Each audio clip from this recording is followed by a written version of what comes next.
Assalamu alaikum. Peace be unto you.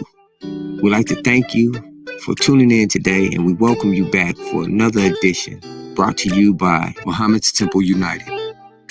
Muhammad's Temple United is a collective body of believers and members of the Nation of Islam throughout the country who have joined together in a strong brotherhood and strong sisterhood to unite all of the temples across the country. As we're taught by the Honorable Elijah Muhammad, Islam is a unifying religion, and we are taking that into practice by coming together and doing something for ourselves to create heaven while we live right here on earth.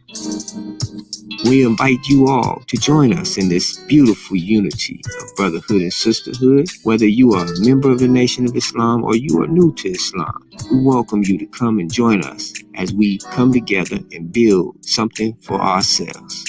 We ask that you join us every Sunday at 3 p.m. Central Standard Time to hear the teachings of Allah as taught by the Honorable Elijah Muhammad by one of our ministers throughout the country who will be rotating each week. So please try to be on time so you will not miss out on any of these powerful lectures. We also encourage you to tell a friend and family member to join us as well. It is important that all of our people get a chance to hear the truth so that they may make their decision. For those of you who would like to support Muhammad's Temple United and the work that we are doing to spread this truth throughout the country, please visit our Cash App at $Muhammad's Army. And for more information, you may reach us at 602-598-9009. Again, we thank you and we welcome you to Muhammad's virtual Sunday lectures. So without further ado, we'd like to present to you today's Muhammad's Sunday virtual lecture.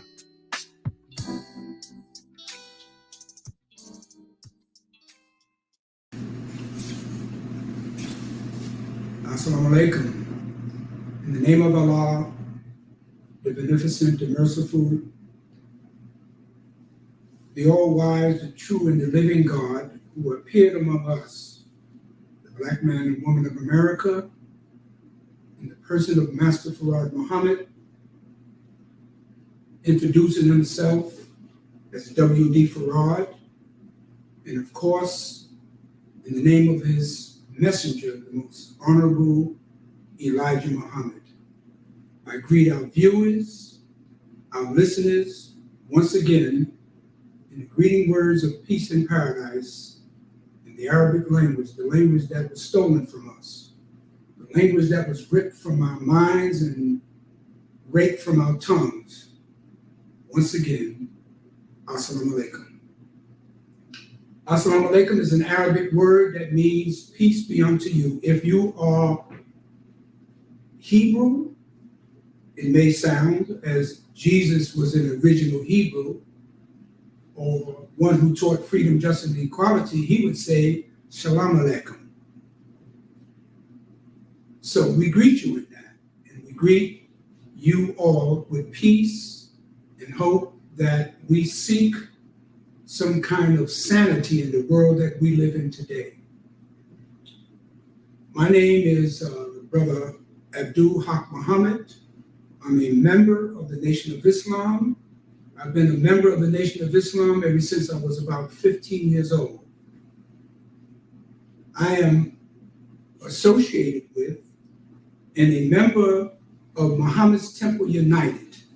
We have Sunday lectures that you will be viewing today, every Sunday.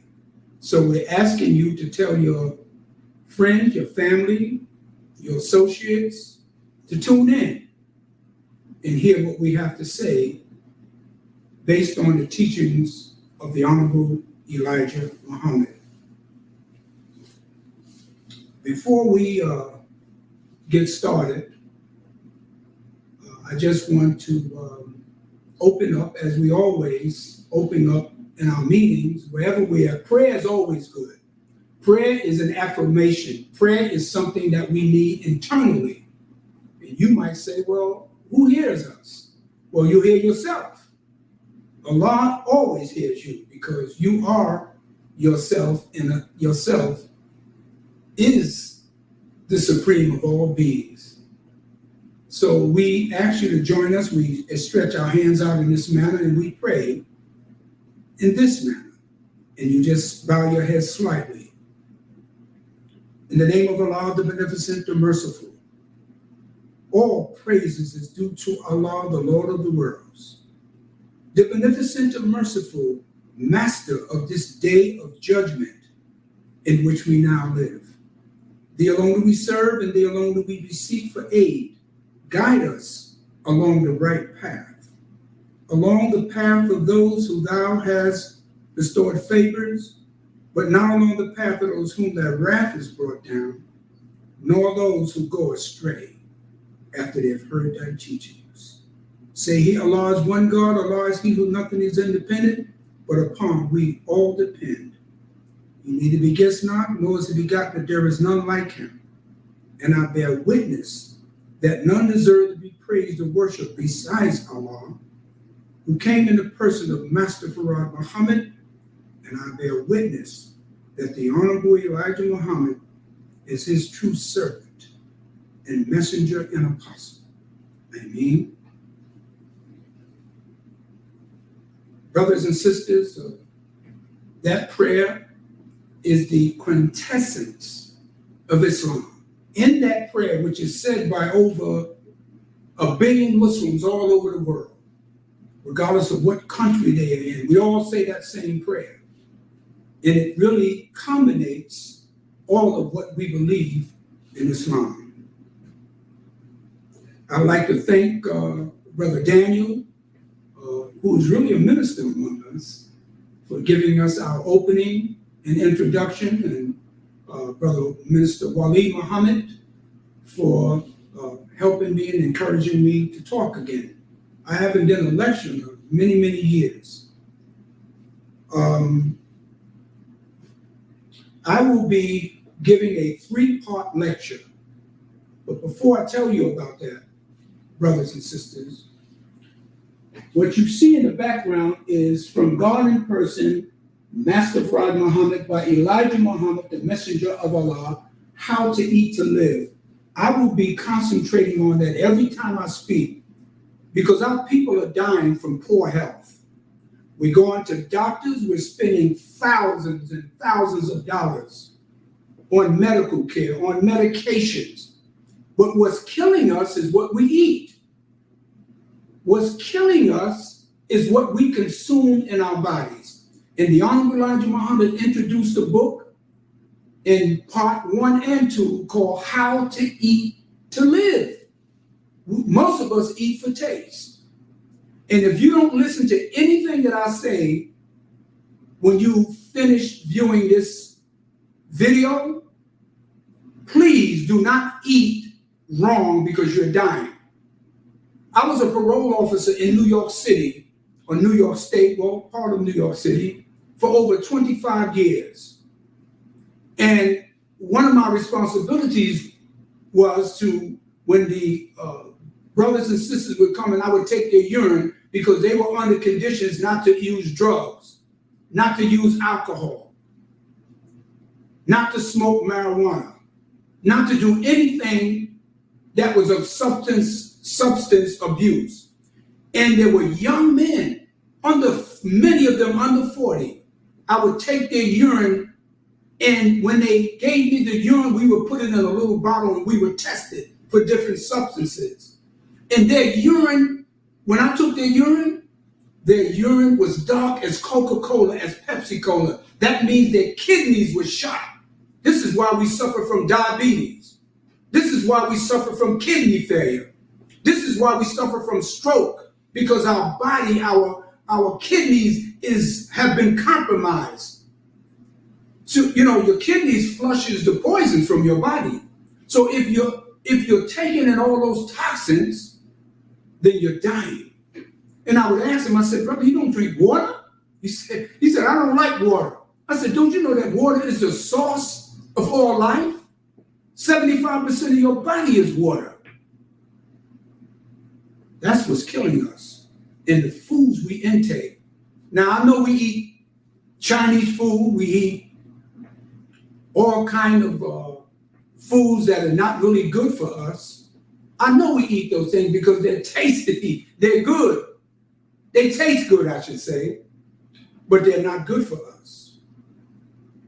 Some of the things, maybe you know, you eat in McDonald's. See, when I was growing up, there was no McDonald's. There was no Burger King. We didn't eat those fast foods. My mother cooked collard greens and black-eyed peas and lima beans and turnip greens and all those kind of things. So they had some kind of health attached to it. But if you don't listen to anything I say, you can still maybe eat those McDonald's and stuff. But one thing you need to stop eating is pork. Don't eat pig. The pig is the most filthiest animal on this planet. Pigs eat everything. When I was in reform school, some of you may know what that is, I worked on the food truck, and we would dump all the crap, all the garbage, all the filth into the pig areas where the pigs are what they call the pig environment or pig style. And the pigs would eat every bit of it. Now, just for a little information for you before I get started on my subject. A pig lives about 20 to 25 years, maybe the longest 27 years. And the pig's intestines, that's all of us have intestines. The pig also has an intestine. And all of that time, the pig is eating everything, garbage, filth, waste. A pig can eat a poison snake and still live. The Honorable Elijah Muhammad told us that the pig has 999 different germs in his body. And the pig, for that 27 years, that filth, that toxin, is in the lining of the pig's intestines. It's nothing, pig is very hard for a pig to move its bowels.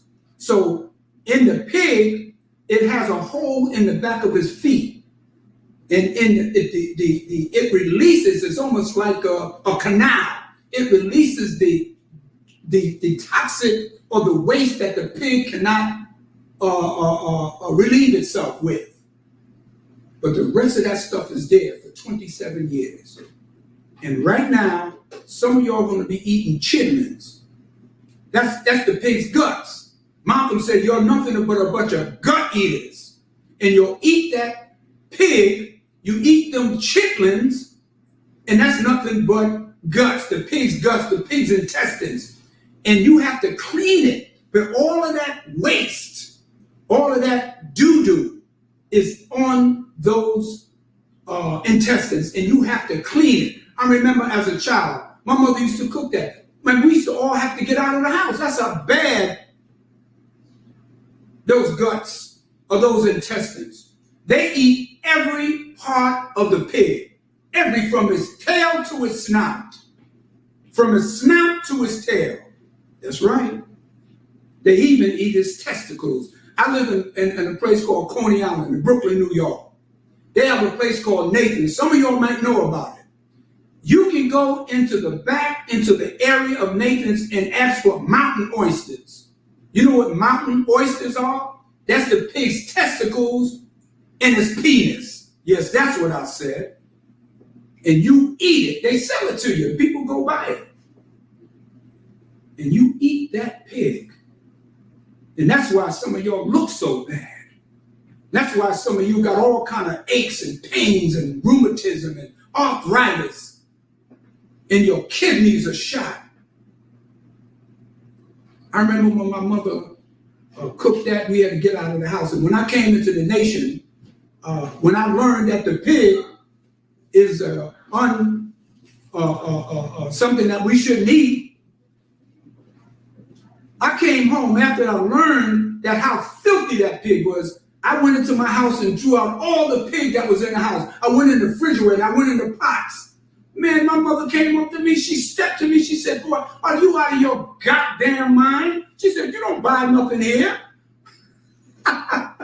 She said, don't you touch my food. And, I was young, I didn't know.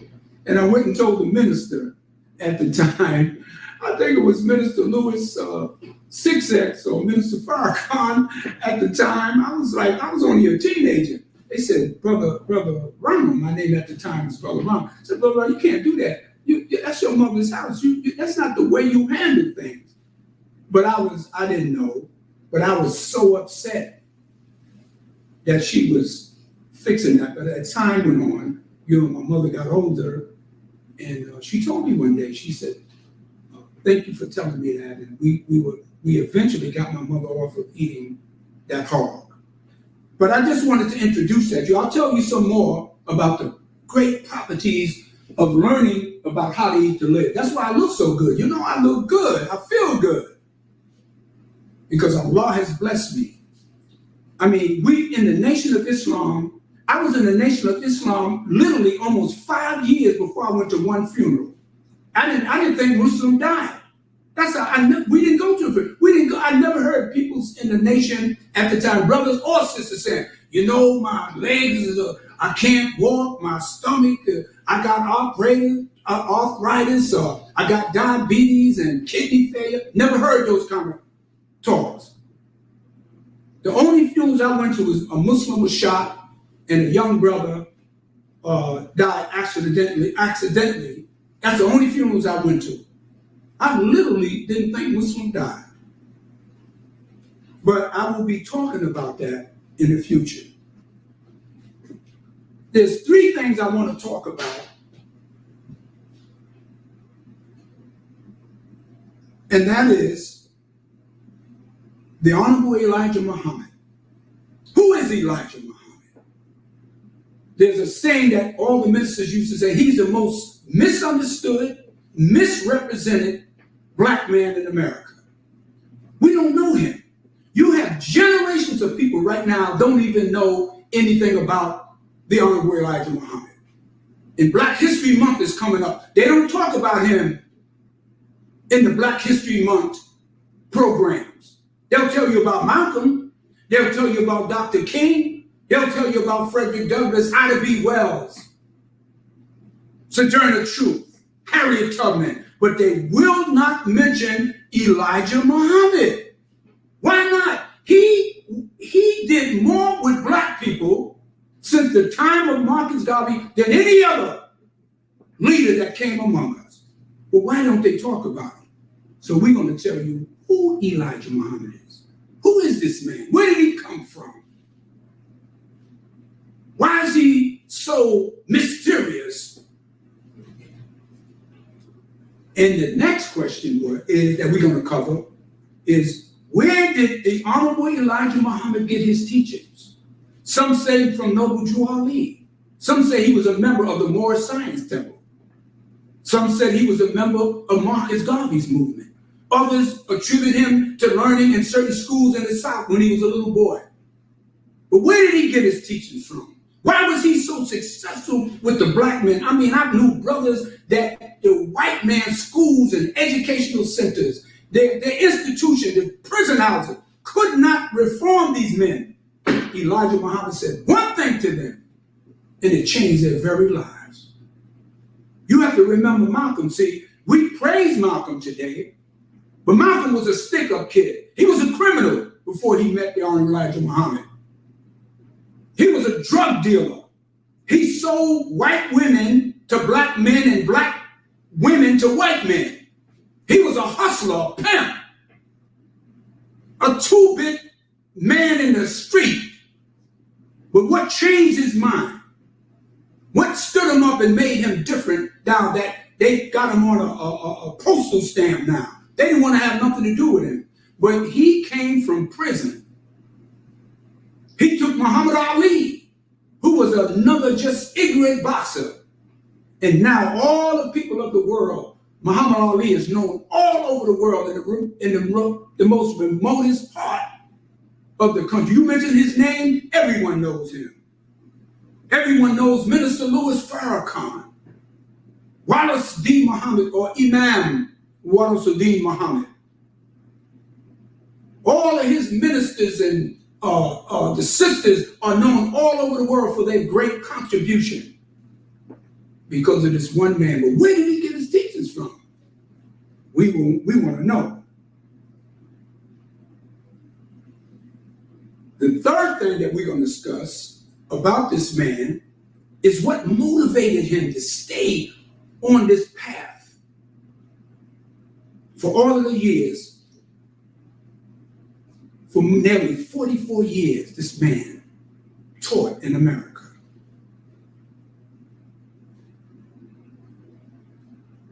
Brothers and sisters, I just want you to listen to me very carefully. I want you to learn something. Because God always sends a messenger or someone to us to help us. The Honorable Elijah Muhammad teachings went all over the world. His teachings went into Africa. They went into Central and South America. In fact, he was on the verge of buying land in Guyana. That's right. He was negotiating with the Guyanese government to buy land there. We were setting up a temple there wherever our people were. The Honorable Elijah Muhammad was doing that. I hope everyone is all right so far. If you haven't talked to anyone as of yet, get on the phone and say that Brother Minister Haqq is on YouTube. He's on Facebook. He's talking about the Honorable Elijah Muhammad.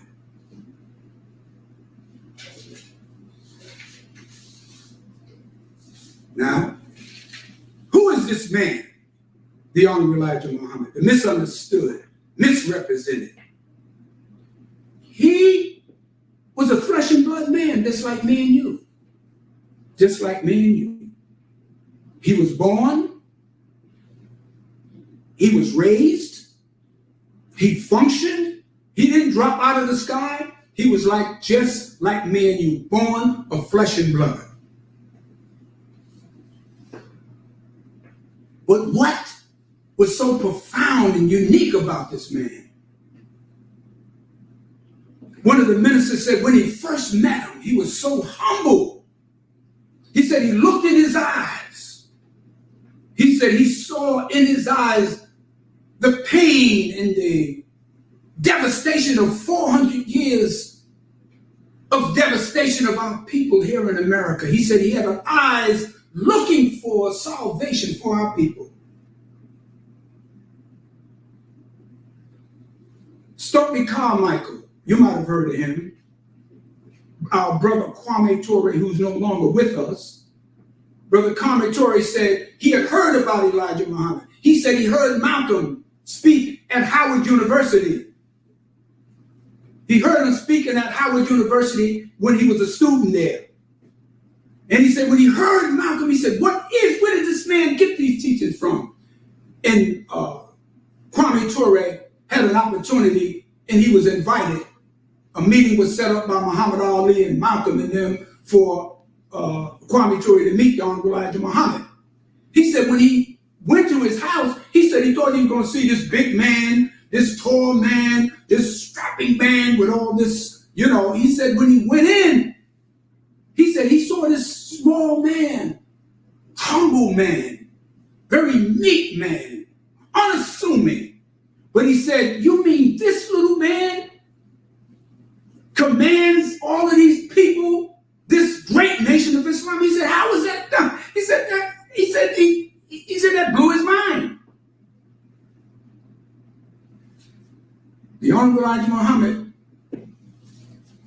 sat down, and many of you never heard about it, or you might have heard about it. He met with Dr. Martin Luther King in 1968. Did you know that? They sat down. How come there's no tape of that? How come there's no recording of that? Do any of you know what the discussion was about? Do you even know that they even met? There are pictures. There are, I remember I was selling at the time, I was a young FOI, I sold that newspaper.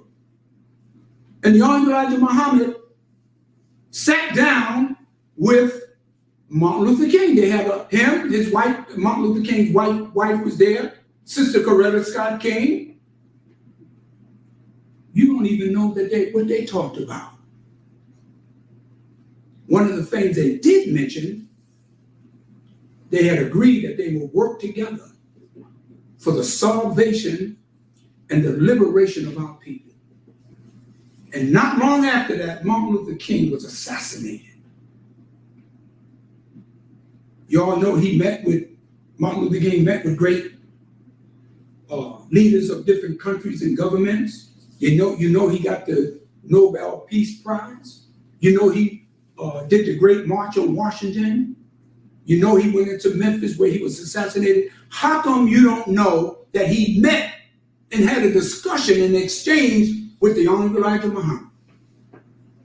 Because they don't want you to know that. All you know about the Honorable Elijah Muhammad, they tell you that he killed Malcolm X, that he planned the assassination through his the members of the Nation of Islam to kill Malcolm. We'll talk about that another time. But who is this man? Elijah Muhammad. You don't find him in your textbooks, very seldom. Fortunately, we have the internet, and you can look him up, but there's some distortions. There's some misinformation. There's some misconceptions about this man.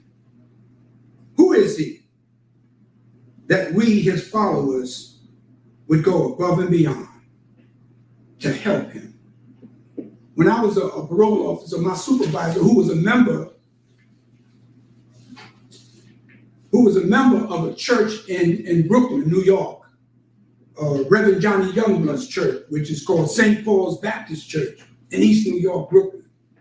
My supervisor was a member of his church, and he came to me one day. He said, Brother Haqq, he said, Reverend Johnny Youngblood wants you to come to his church and speak to an all-male meeting that he has once a month. I said, well, what is this about? He said he wants you to talk on why are the members of the Nation of Islam, particularly the brothers, so loyal, so dedicated, so committed to the Honorable Elijah Muhammad. He said, what is that magnetism that man has on these men, that they would literally kill for him if he asked them? He never asked us to do that. He loved his people. Never asked us. In fact, he admonished us when we were talking about hurting our people. He said, we don't hurt our people. We don't kill our people. We heal them. See, it's easy to kill, but can you heal?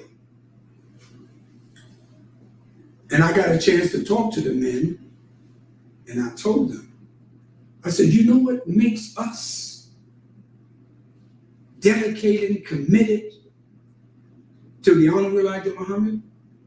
That we would give our life if necessary, because we knew that he loved us. See, love conquers all. See, what comes from your heart goes to the heart, and he was able to speak deep into the heart of the black men and women of America. I remember my mother told me when I joined the nation, she said, what that man Elijah Muhammad, what he telling y'all, I told you that all your life as a little boy, to stop robbing and stop drinking and getting high and going to jail. She said, why you listen to him and don't listen to me? I said, Mom, I love you, but he said something that went deep into my heart. Even though I know you loved us and you meant well. But God sent him. It came from the Spirit of God. Okay, who is Elijah Muhammad? Where did he come from? According to information that we have in the Nation of Islam, it said he was born 1897. Now, he said he was born in 1897, but he said he wasn't sure. Because back then, a lot of the black people, they didn't keep records. They were right not too long out of slavery. And the white man didn't allow them to have any documentation. So a lot of times they put it in the Bible, or they wrote it down somewhere, or they didn't know. That's why some of them say, well, I'm not sure when I was born. All I knew, I was picking cotton and picking tobacco, and I don't know how I got there. But he said he was born in 1897 in Georgia, a place called Sandersville, Georgia. He was the seventh child of 13 children. You know, the seven is a very significant number. His father was named Robert, and his mother was named Mary. Both his father and mother became members of the Nation of Islam and joined and accepted him as a messenger of God, or the messenger of Allah. His father was a Baptist preacher, and the Honorable Elijah Muhammad said he sat at the feet of his father. He would listen to his father. He said he knew the Bible from beginning to end, from Genesis to Revelation, from Mark, Luke, Matthew, and John. He said he knew it because it was a part of him. But in the Bible, he said that he heard all of these stories in the Bible. He said, why ain't we in there? He said we couldn't find the life and times of black people in the Bible. It talked about what had happened in the past. And he would see black men lynched, black men being treated, black women being raped and ravished. But he said that, where's God for us? He said, I know the Bible. But he said he always had an insatiable desire to help his people. It was just in him. Many of us are like that, but we don't know what to do. We love our people. We want to help. So this is why we join different organizations, and that's good. You give out food. You do charity work. This is why we need a teachings that's going to uplift us. The Honorable Elijah Muhammad said he barely completed. A lot of people said he completed the 3rd grade. I heard Malcolm say, he said, no. He said, Mr. Muhammad told me, he said he barely completed the 3rd grade. And people say, well, he went to 3rd grade, and he barely got out of that because he had to go and help his family in the field. So he was kind of an unlettered, uneducated, as you would say. See, most men of God are not educated in the white man's schools, because if you educate them in the white man's schools, they become a part of the white man's world, and they do the bidding of the white man. There's a magazine called Ebony Magazine. It's still sold. In Ebony Magazine, I used to look every year.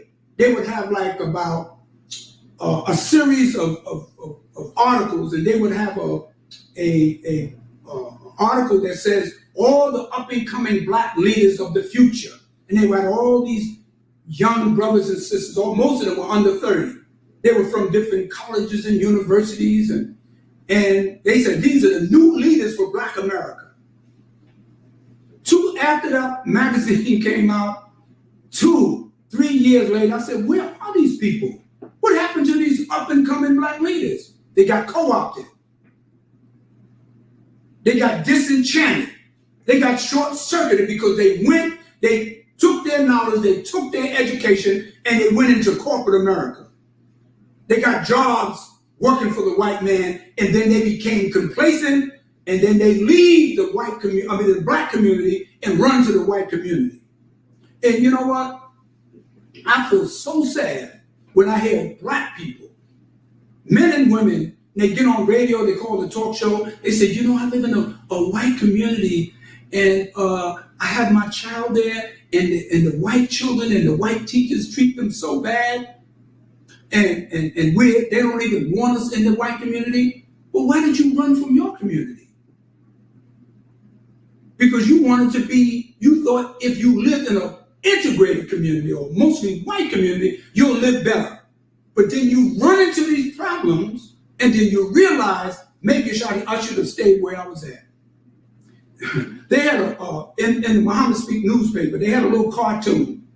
And in the cartoon, they had a group of white, they had a series, maybe about 4 or 5 houses. And on one of the house, in the first house, the white people were running out of that house and saying that the niggers are coming, and they would run out. And then in the next part of the cartoon, the next frame, they had some black people running out of one of the other houses, running behind the white man, and they were saying, oh, the niggers are coming. And then the last house, the black people were there. So what they did was they abandoned their community. They left their community, and what happens is the white people come right back, gentrify that community, redo it, rebuild it, up the rent, and you can't even live there no more because you ran out to the suburbs. So education is good. We need that. But don't ever let education co-opt you to the point where you leave your people. You're supposed to use your education to uplift your people.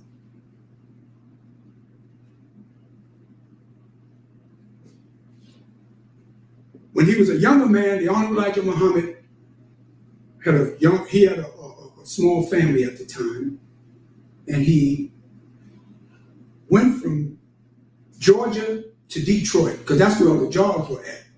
You know, they had the Ford Motor Company, and Chevy or Chrysler, whatever they had out there. And he was very, very poor. Poor. Dirt poor. In fact, they were so poor that him and his wife, Sister Clara Muhammad, he met her in Georgia. They kind of eloped.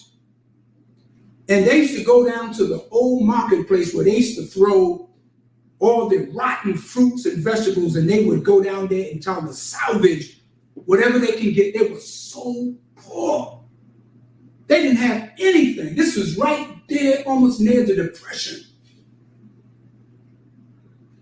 And in his heart, Mr. Muhammad was yearning and burning in his heart for a way out.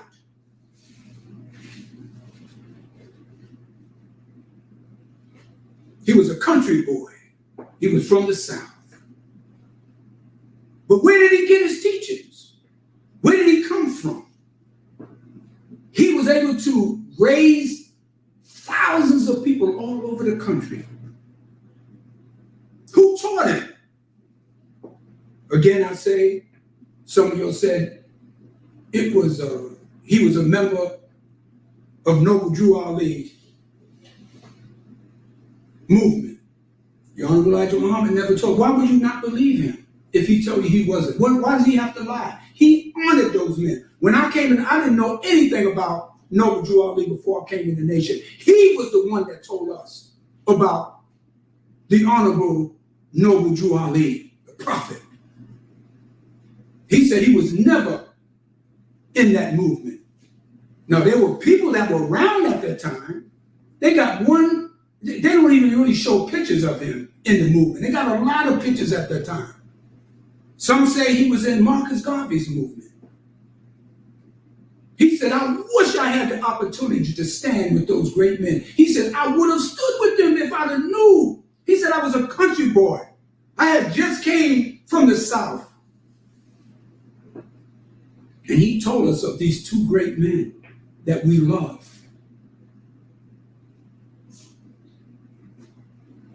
Let me tell you something. If he got any teaching from them, I'm sure he heard them or heard some things. He might have, maybe some of the things that they were doing, he might have learned from certain ways that Marcus Garvey organized his people. Who of us that claim that we have knowledge, who of us that are self-taught? We learn from somebody, whether it's our mother or father, maybe it was a school teacher, maybe it was a friend, maybe it was somebody that you heard on the radio. Because Noble Drew only heard from somebody himself. Who taught him? He was uneducated. He didn't always have the knowledge of himself. He didn't have the knowledge of Islam. They said he traveled and he met a man in Egypt. And he began to study and hear of Islam. And he was inspired. So he heard from somebody, because there ain't nothing new under the sun. But God himself. God has always been here. They say he got it from Marcus Garvey. Well, where did Marcus Garvey get it from? I read Marcus Garvey's book, written by his wife, Amy Jacobs Garvey. She said in the book, Garvey quoted him. He said he met a man by the name of Abdul Muhammad, a Muslim. Garvey was in the printing business. He was in a printing company, a printing press. And he learned, and he also, Garvey admitted he learned from Booker T. Washington. He studied Booker T. Washington. He wanted to meet him. Okay? So he learned from somebody. And you learned from somebody. And somebody that came before them, they learned from somebody. That's how life is. But what made, see, these men were forerunners to Elijah Muhammad. They set the foundation. They set a platform so when he was able to come, he could teach many of the followers, the early followers of the Honorable Elijah Muhammad had been members of the Moorish Temple. Many of the followers of the Honorable Elijah Muhammad, the early followers, were members of the UNIA, United Negro Improvement Association, under the Honorable Marcus Garvey. In fact, his assistant minister, Minister James Shabazz, had been a member of Marcus Garvey movement. See, what happened, I'm going to give you a little history. What happened when Noble Drew Ali was no longer around and Marcus Garvey, those men were looking for something. And there was the Honorable Elijah Muhammad there to present himself to them. And he took them in and inspired them. Those men, Marcus Garvey and Noble Drew Ali, were forerunners. Just like John the Baptist was a forerunner to Jesus. John the Baptist would begin to talk about the coming of Jesus. And he was a forerunner and let the world at that time, that there was a Messiah to come. Before Moses, there was Jacob. There was Isaac. There was Rebekah. And Moses at one time was inspired to do his work.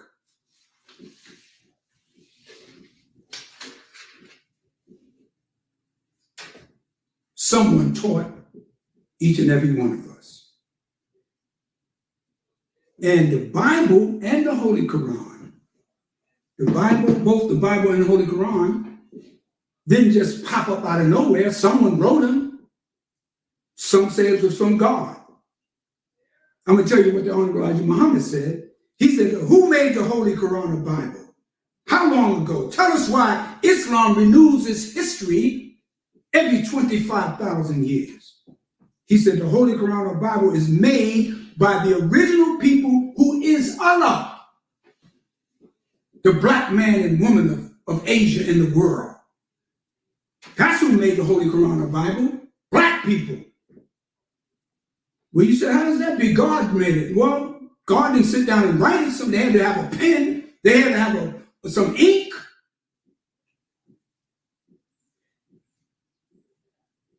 Mr. Muhammad said, in 1931, he met a man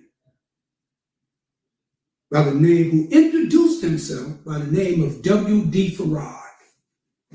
This is 1931 now. At that time, this is right after or right during in the heat of the Depression. In Detroit, Michigan, Black Bottom, Paradise Valley. Black people were there, were poor, looking for something, looking for somewhere to go and do something. Honorable Elijah Muhammad said this man, that his wife told him about. There's different stories. Some people talk that a man that his wife knew told her about the teachings. Some say the Honorable Elijah Muhammad met a man that was working with him in the place that he worked, and told him about, there was a man by the name of Farad that was teaching some strange theology. But according to what I heard, that his wife went to the temple or the meeting first, because W.D. Farad was meeting in homes. He was selling silks and satins. He was a strange looking man. They didn't know if he was white or black. He was just like a strange man, but he was so profound, so mesmerizing. And that his wife, when she came home, the Honorable Elijah Muhammad, who was really distraught, he he had fell to drinking. His son said that they used to have to bring the Honorable Elijah Muhammad home. He was so drunk he would be laying across the railroad track. And once his wife, Sister Clara Muhammad, may Allah always praise her, may her name live forever in the history of our people, Sister Clara Muhammad. You know, we need to teach just on her, what she done. We hear about Sojourner Truth. We hear about some of these female politicians.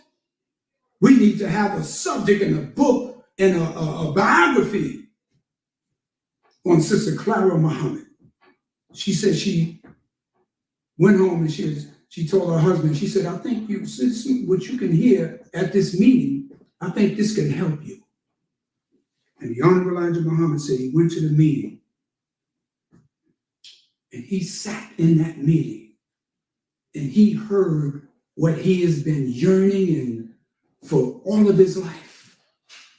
He heard in that teaching that was given by this man, W.D. Farad, who said his name also was W.F. Muhammad, who said his name was Mr. Farad.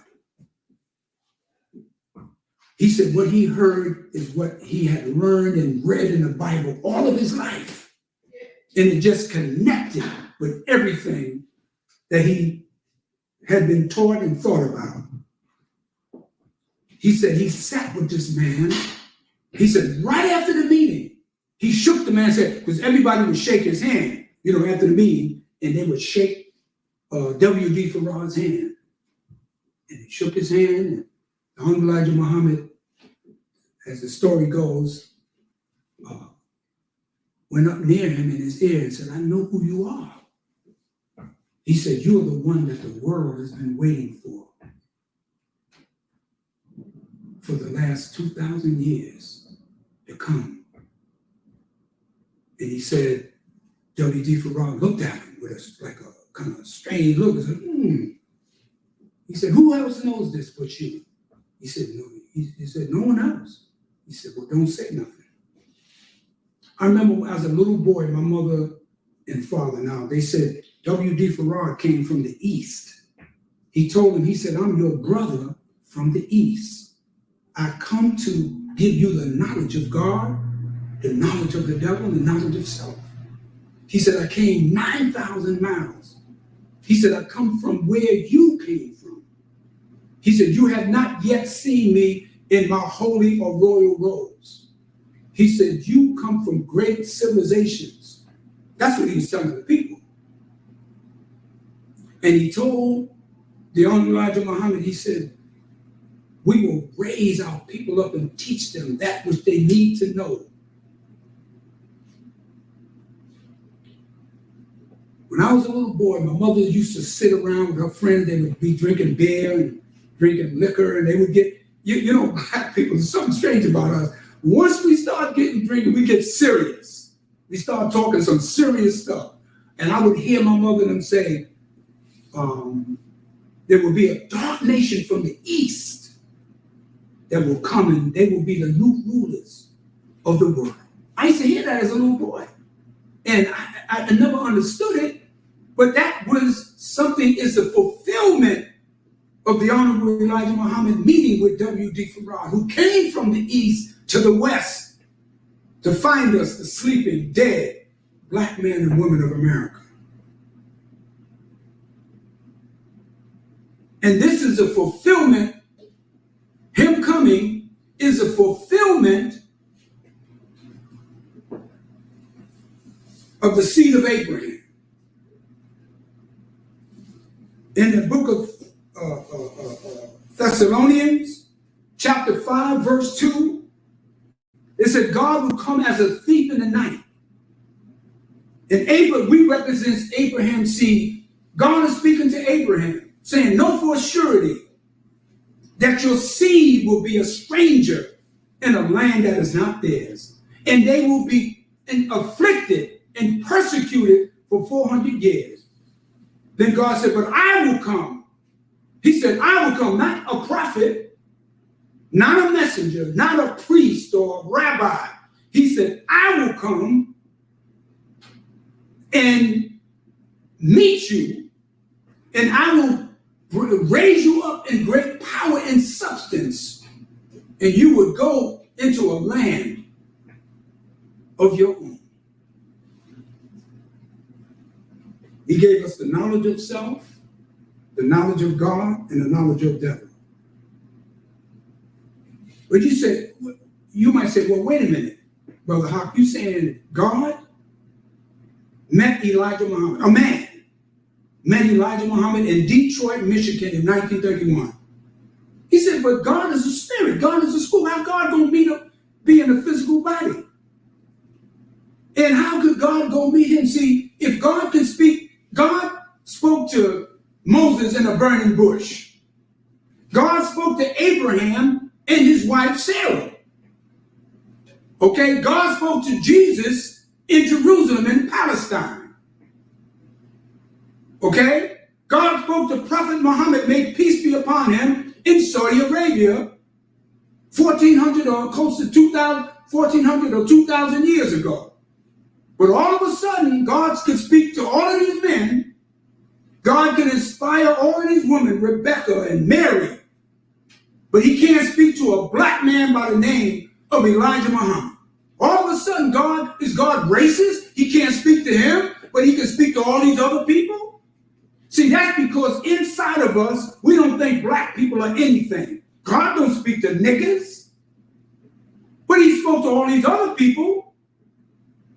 So you don't know who God is. Yes, the Honorable Elijah Muhammad. That's who he is.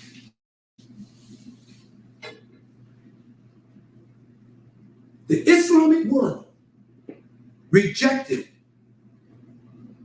Elijah Muhammad. They rejected him. They said, well, he's not a real Muslim. He's not a real Muslim. He's nice. He's a nice man. He found all of these people and helped them, reformed them, but he's not a prophet. He is not a messenger.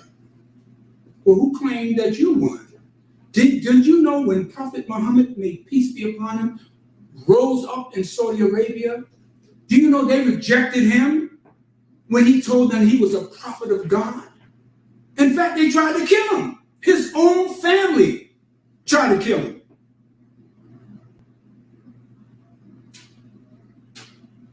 When Moses rose up among Pharaoh, they called him a false prophet. They said, who are you to tell the children of Israel that they can be free? God spoke to you? Moses, they asked him, well, who gives you the authority? He said, God told me. He said, God came to me and said, I am that I am. He said, the same God of Israel, the God of Abraham, the God of Isaac, the God of Jacob, sent me. Now, for the Islamic world, God sends messengers and prophets all the time. In the Holy Quran, this is the book that we believe in the Holy Quran, but it must be understood, it must be interpreted, it must be explained, because some parts are allegorical, some parts are symbols, then some parts are very plain and practical. In the Holy Quran, to prove that the Honorable Elijah Muhammad is genuine, in the 7th chapter, because the Quran said Allah has sent messengers to all nations. If he sent messengers in all nations, we're a nation. Now, what is a nation? A nation is a group of people in a certain place and in a certain time. They're a nation. But he sent it to all the other nations. Why not us? We are here in America, and people don't know where to look for us in the Bible, in the Holy Quran, that we're here in America. The American Indians, they're scattered. They call themselves a nation. The Mohegans, the Iroquois, the Cherokee, even though they're in different parts of the country. They're up in Buffalo, they're in Detroit, they're in Michigan, but they all still call themselves a nation. So we are a nation. But in the Holy Quran, the 7th surah, let me find it.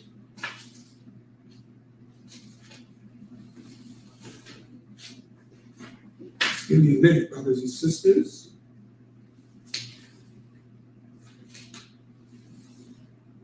The seventh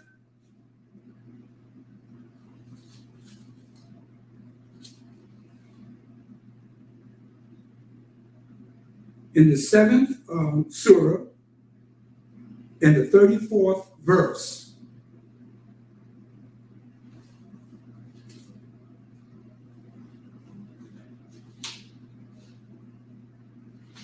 Just give me a minute, brothers and sisters. I had it right here.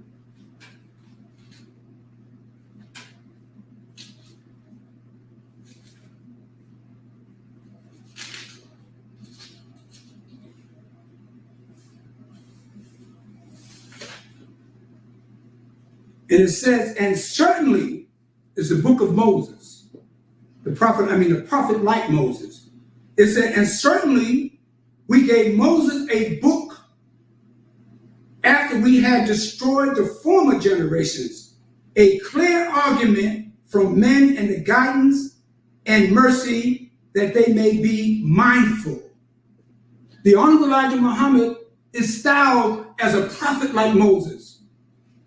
Prophet Muhammad, peace be upon him, wasn't a prophet like Moses. Prophet Muhammad dealt exclusively with the tribes that were right there in Saudi Arabia. So he wasn't a prophet like Moses. He didn't have to deal with a big government like Moses in the Bible had to deal with the big government and the big powerful Pharaoh. But the Honorable Elijah Muhammad is a prophet like Moses. Okay?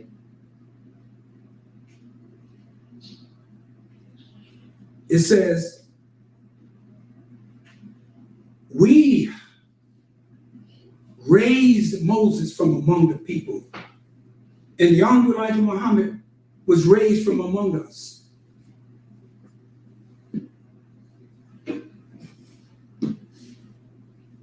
God Allah provides for us, brothers and sisters.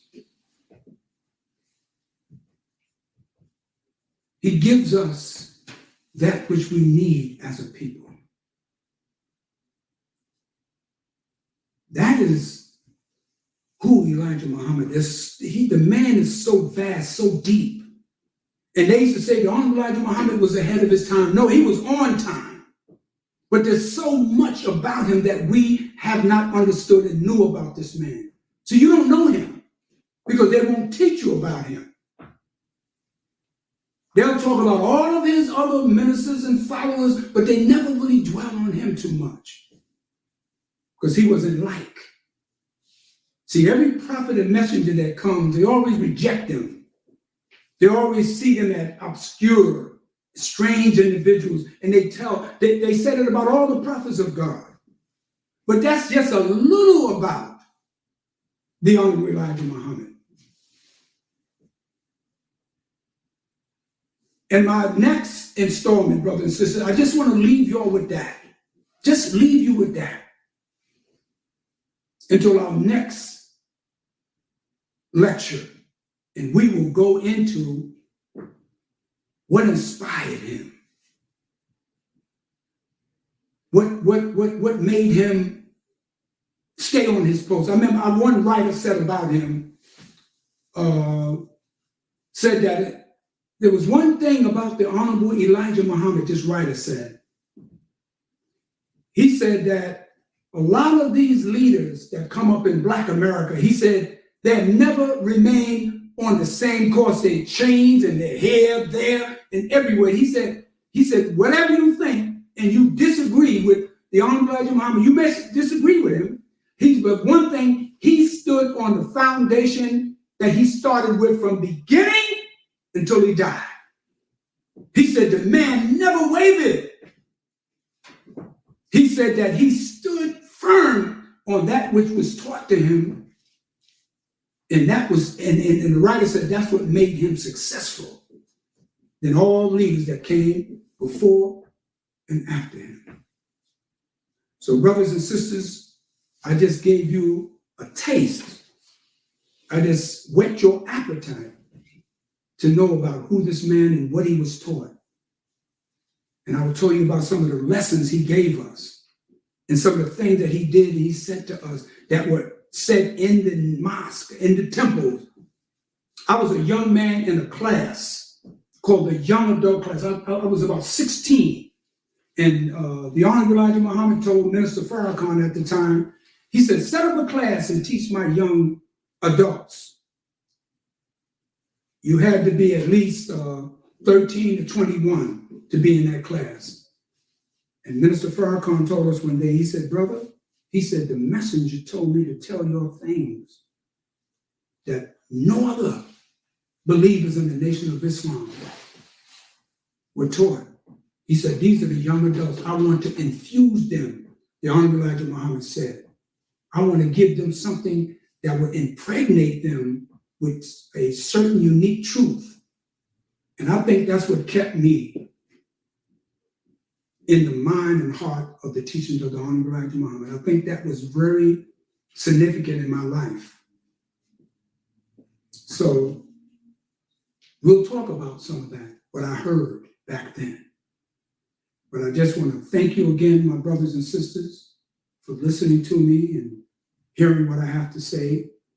And I invite you to come back next week, and you're going to hear the second part of these teachings and what has motivated the Honorable Elijah Muhammad to stay on his post and the things that he did among us. So when Black History Month comes, you can tell your daughter, your sons, when the teacher says, everyone go home and do a project on some Black historical figure. And maybe you'll do something, they'll do something on the Honorable Elijah Muhammad. I remember I was with Minister Khalid one time. United Black Front had their convention in New York City, and we went there. Reverend Daughtry was there, and Brother G. Tuwayusi, and there was a brother that was the president or chairman out of Chicago of the Black United Front. I forgot his name, he has since passed. And we went in, myself, Brother Khalid, and Brother, I forgot the other brother's name, I can't recall his name.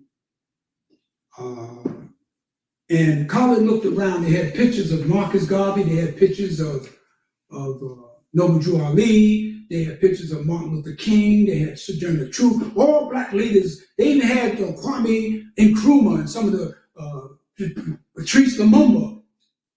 And Khalid said, where is Elijah Muhammad? And they got quiet. Khalid said, listen, I'm going to tell you something.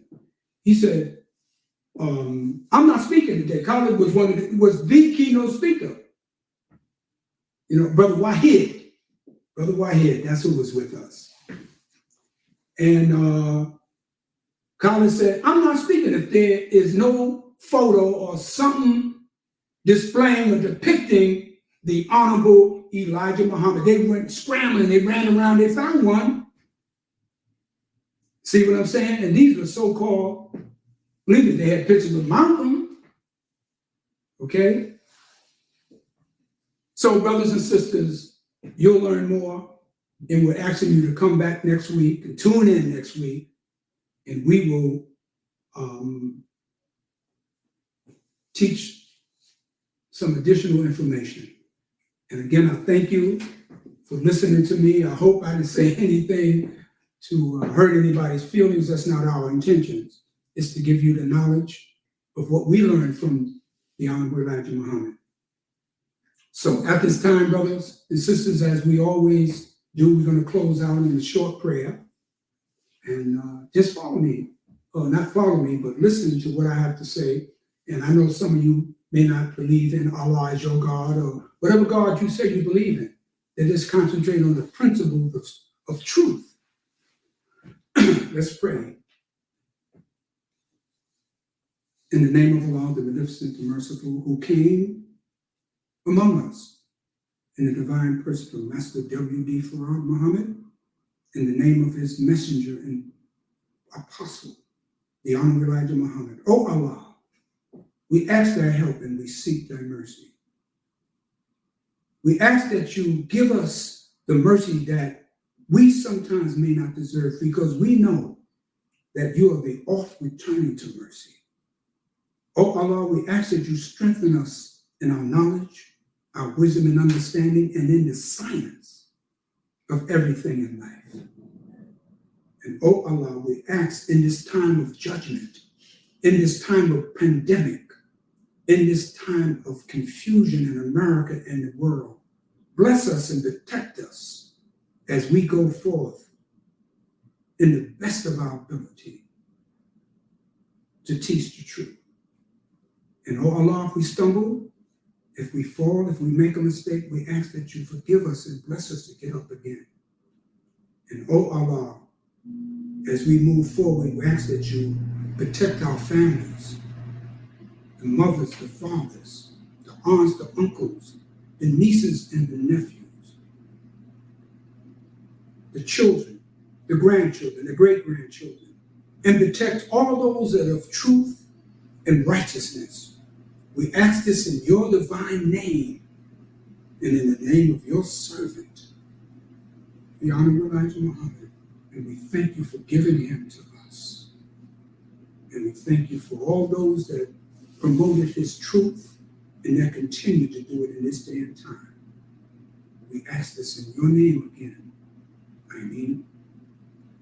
Brothers and sisters, again, thank you, and may Allah bless you.